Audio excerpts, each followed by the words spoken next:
Luddism lingers in the popular mind as an uncouth, spontaneous affair of illiterate handworkers blindly resisting machinery. But machine breaking has a far longer history.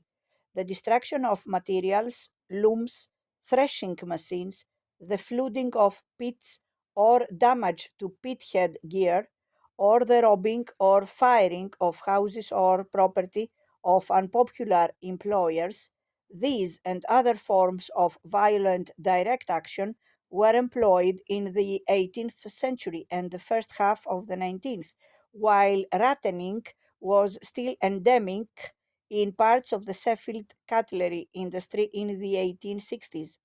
Such methods were sometimes aimed at machinery held to be obnoxious as such. More often, they were a means of enforcing customary conditions, intimidating blacklegs, illegal men, or masters, or were often effective ancillary means to strike or other trade union action. Although related to this tradition, the Luddite movement must be distinguished from it, first by its high degree of organization, second by the political context within which it flourished. These differences may be summed up in a single characteristic.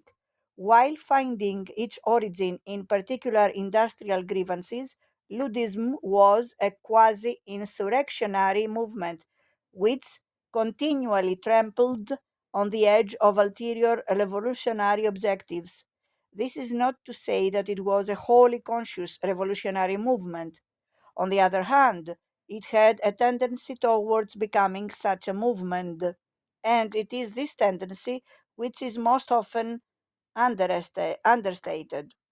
The Luddism of Lancashire revealed the highest political content, as well as the greatest spontaneity and confusion. The Luddism of Nottinghamshire was the most highly organized and disciplined, and the most strictly confined to industrial objectives.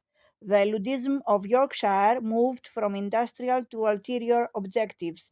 Before analyzing these differences, we must present a brief narrative. The main disturbances commenced in Nottingham in March 1811. A large demonstration of stockingers clamoring for work and a more liberal price was dispersed by the military.